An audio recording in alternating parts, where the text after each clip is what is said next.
As we are getting closer to the 2024 NFL Draft, we have talked about the needy positions of the Pittsburgh Steelers. We have talked about tackle. We have talked about wide receiver. You guys already know our thoughts and opinions on center. Just look at the sign. Now we're going to be talking about another quiet, needy position, and that is cornerback. Yes, cornerback is still a need for the Steelers because, well, one, they don't have a slot corner. They don't have a day one starting slot corner on the roster as we speak, so we don't have that. And we have in our personal opinion, we have a temporary cornerback 2 in Donte Jackson, who we got from the Panthers when we traded away Donte Johnson. He is not the solution. He is not the complete fix. He is a guard there. He's a fill-in guy for at least this upcoming season. Right. He's the guy that's just going to fill in for now, but we know that he's only going to be here minimum a year. He could have one of his best seasons. He could have a very decent performance this year. You know, he is better than Levi Wallace, who we had to deal with half of last year before we finally put in JPJ. So he's going to be an improvement, but we don't think he's the pure fix. In fact, he's been mediocre most of his Carolina Panther career. But not just that. Outside of JPJ and Donte Jackson, the starting cornerbacks, who exactly do we have as capable depth? We have no depth. We have Corey Trice, who got hurt on the first day of pads last year in training camp, hasn't played a snap. And we got Darius Rush, who played a brief amount of games. And is still raw. And he was mostly in every game inactive. He played maybe less than a handful of games last year. Now, I will throw this out there. They have potential. They have the utmost potential to really be solid starters for the Steelers. But with where they were selected, their value, and just their rawness at the moment, it's kind of a big risk to just lean on them. Absolutely. It's a very big risk. It's a gamble, as a matter of fact, to lean on those guys as your depth. So we're going to need some extra faces in that room, particularly a veteran, which they could sign during the draft, after the draft. That's what they did with Chandon Sullivan last year during day 3 of the draft. So they could still bring in a vet piece in that room, which I think we need because our corner room is so young. I know we have Donte Jackson and Deshaun Elliott we brought in as those vet pieces, but we still need someone else in that cornerback room. If we go via the draft, which we're anticipating at some point, regardless of slot or as an outside corner, they're going to bring in someone young. They're going to bring in someone inexperienced. They're going to bring in someone new, which would continue to add upon that youth in the secondary, which is where we're going to need another vet piece.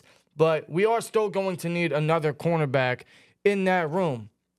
We would hope that they could potentially double dip in the draft at cornerback. Yeah, like an outside capable type of cornerback and, of course, slot corner. Again, we don't have one. Or could they draft one particular guy that can do both? That's also a big possibility.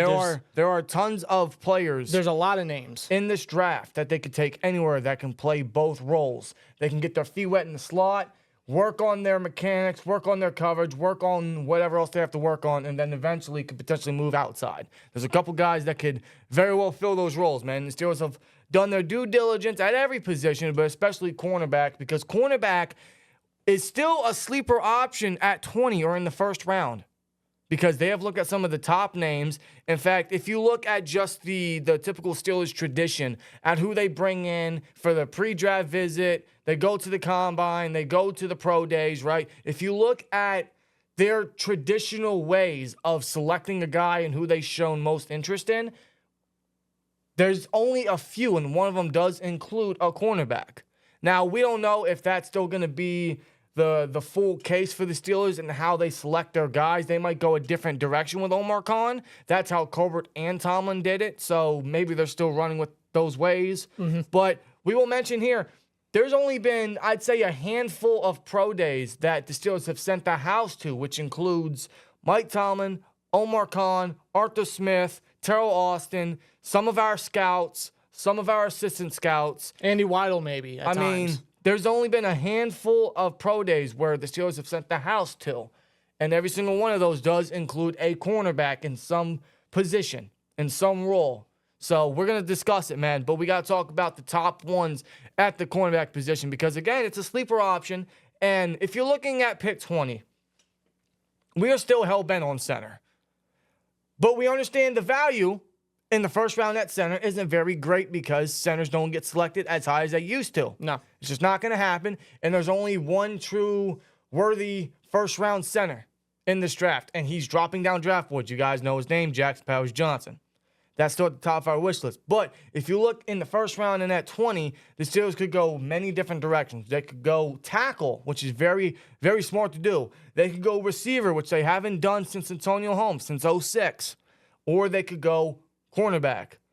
In that case, that might be a best player available type of situation. And honestly, if any of these top corners are on the board, they are the best player available.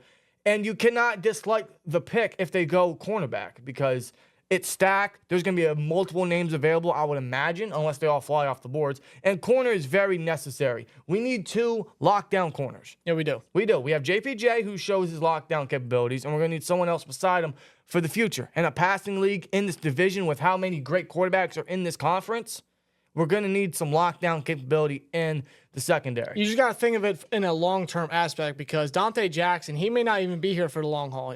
He may just be here 1 year and that's it. Then they got to address corner again next year. Or who knows? We might draft a corner pretty high, which I would anticipate, and Jackson might be like a Levi Wallace where he started half the season, then they put the rookie in. Yeah.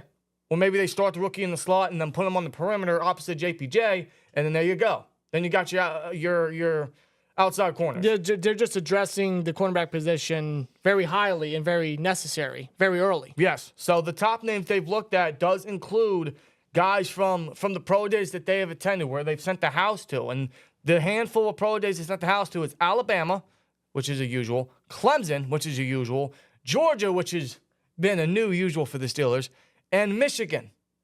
And those names, and we'll go from school. From Alabama, there is Kool McKinstry and Terrion Arnold, who are going to be phenomenal outside guys in the NFL. They have cornerback 1, cornerback 2 potential. And they're both great guys with excellent coverage ability, speed to keep up with them. They're tenacious. They're physical in coverage. They're just overall natural athletes when it comes to the sport of football. And Ike Taylor was at the Alabama Pro Day, and he was actually running defensive back drills with McKinstry and Terrion Arnold. Absolutely. And that's not the only pro day that he did that to. He did that with, I think he did that with Michigan as well. You might be right. With Mike Sanders-Till, who is probably the best slot corner in this draft. The top slot cornerback. The top. Who else did he do it to? I think it was, what college was it? Was it Florida State, I believe?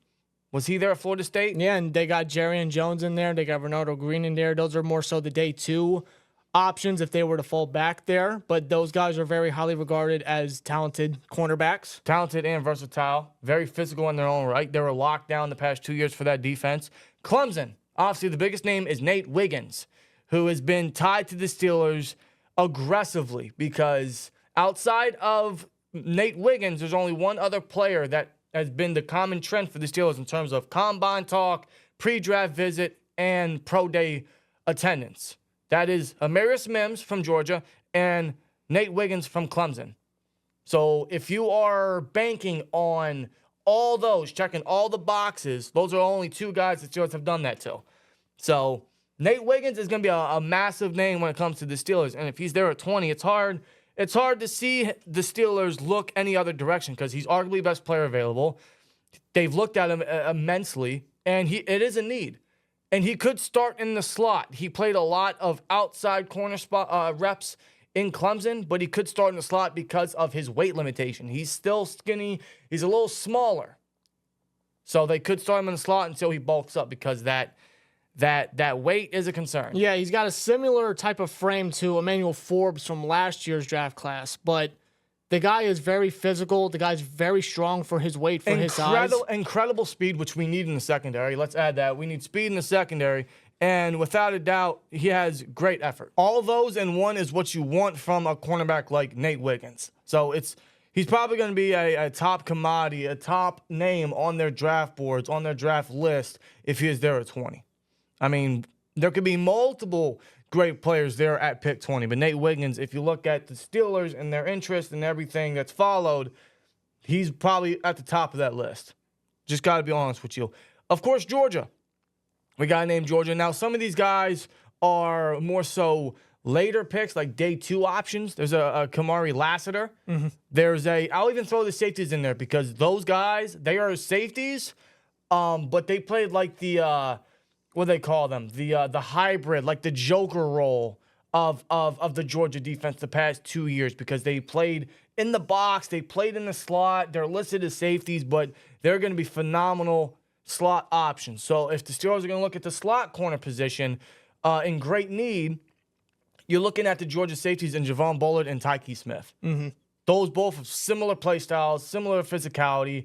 They pretty much swapped the roles. Javon Bullard played it in 2022. Last year, Tyke Smith played it, and they both had elite performances. They're both ball hawks. They're both physical. They can do it all.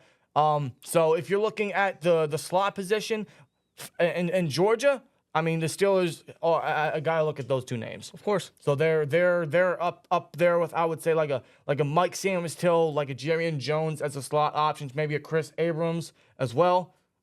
He's another slot option they've invested in, that they've scouted. They sent some scouts to the Missouri Pro Day. Yeah, they even also had I believe it was a top 30 visit with Kentucky's Andrew Phillips, who's been a riser in his own right in the NFL draft. And some people are saying he could be taken at the bottom of the 3rd round. Yeah, and he fits the Steelers mold as well, just based on his physicality and coverage. His in and out versatility out there, just the upside that he brings. Yeah, so if they want to fill 2 positions in one, a guy like Wiggins could fit that. A guy like Andrew Phillips can fit that. A guy like Terrion Jones or Renardo Green can fit that. Maybe Sanders-Till, but he's a little smaller in the height department, so he's probably going to be primarily a slot option, which isn't a bad thing whatsoever. Of course, how could we forget Quinion Mitchell? Now, they only sent Dan Colbert, Kevin Colbert's son, to his pro day. That's the only Steelers representative they sent to the Toledo Pro Day, was the director of college scouting, Dan Colbert. Yeah, but even before that, it was reported several times that the Steelers have met with Mitchell on several occasions, especially at the Senior Bowl. And I'll be honest with you, man. You know, we are hell-bent on offensive line. I would not hate wide receiver in the 1st round either, because we got to look at every single option. Again, 20 could be a best player available selection. But you guys know we're hell-bent on offensive line. That could be tackle. That could be center. But truthfully, if any of these top corners are there at 20, it is impossible to pass on them when you got to stack the defense in a passing league. Yeah, if they were to select either of these individuals at pick 20, some of the top guys, I mean, you can't hate it whatsoever. And here's the positive of that. Tackle's still stacked. They would most likely trade up for a center unless one of the top ones fall, which is possible because we've seen it in years past at that position. And receiver is immensely stacked. So they're not pressured, they're not screwed at those positions if they go cornerback in the 1st round. Right. Now, corner, like receiver, is stacked at the same time. So if they want to go another direction and select cornerback later, they could. But the value, and this is the same thing for tackle and like that, but the value in the 1st round to day 2 drops.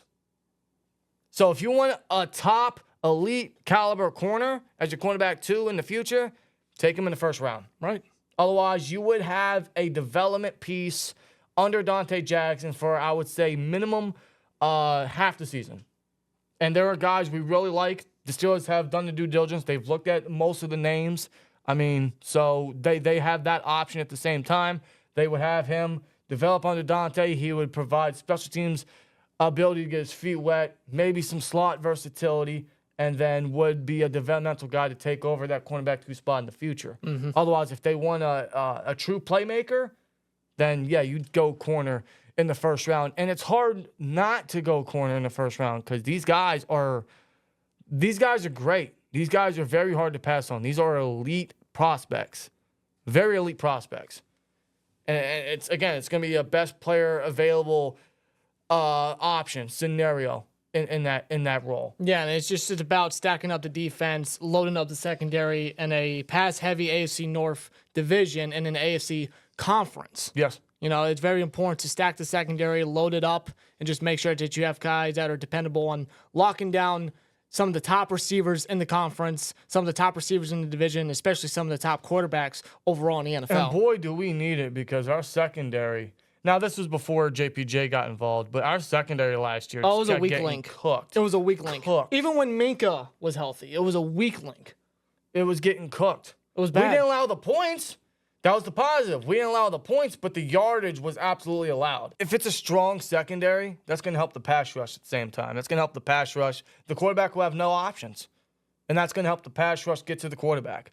So it just fixes the defense as a whole. So honestly, man, what we're trying to say here is keep all your options on the table. Steelers are absolutely going to do the same. Keep your minds open to any position that anyone at pick 20, because they can go several directions. Several. And either way they go, you cannot hit it because they're filling a need. Regardless, even if it's a best player available selection, they're filling a necessary need. And whatever one they select in the first round, they have all the flexibility. They have so many names. They even have the capital to fix all the other holes later on. Yeah. It's a phenomenal problem to have for the Pittsburgh Steelers.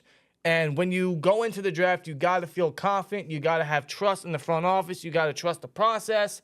And it leaves you very excited at what the Steelers are going to do. Yeah, especially at the hands of Omar Khan and company. I mean, everything that they've been doing, I mean, he has not done a lot of negative. He's done majority positive for this team. Yes, he has already. So, yeah, we give him the utmost trust. We give him our utmost trust. So it's going to be very interesting as the draft is just a little over 2 weeks away. Yeah, as we're getting closer to the draft, man, I just look even more forward to what Khan and company can do, who are the next line, the next bunch of Pittsburgh Steelers to come to the Steel City to continue that goal to the stairway to 7. Absolutely. And if you look at it, man, the Steelers have, now this is just as of now, the Steelers have only interviewed, or they've only brought in 3 cornerbacks for the top 30 visits. That is Nate Wiggins, that is Andrew Phillips, and that is MJ Devonshire. We want to throw his name out there as well. The local Pitt Panther kid from right next door, they could view him as a phenomenal depth piece day 3 if they ever want to. He could be a late round pick. If they want to double dip, he would be another great selection. Want to throw him out there as well. Yeah. That just shows you how stacked corner is. So we don't truly know what they're going to do at corner or when they're going to select corner or what role specifically they're going to want to address first at corner, whether that's depth or slot or as an outside guy. Maybe both. It could be an all-in-one sort of deal. They could do that. They got guys that are capable of doing that because they're going to start Donte Jackson. They trust him enough, and whoever they select, they're gonna find a role on this team, where that's being selected in the first round, second, third, fourth, and onward. They have all the flexibility. They have the picks. They have the capital to do so. So we'll see what the Steelers do. But you cannot sleep on corner in the first round. That's all we're going to say. Let us know you guys' thoughts down below. Is any names that we did not name that you would like the Steelers to look into or select or draft? Let us know in the comments below. Love to hear you guys' opinions and your names out there. So let us know what you guys think. Here we go, Steelers. And the draft is just around the corner, less than 2 weeks away. And we'll find out which corner will be joining the Steelers secondary because they are going to draft one. See you in the next one. As always, like, comment, subscribe, and we'll see you later. Peace!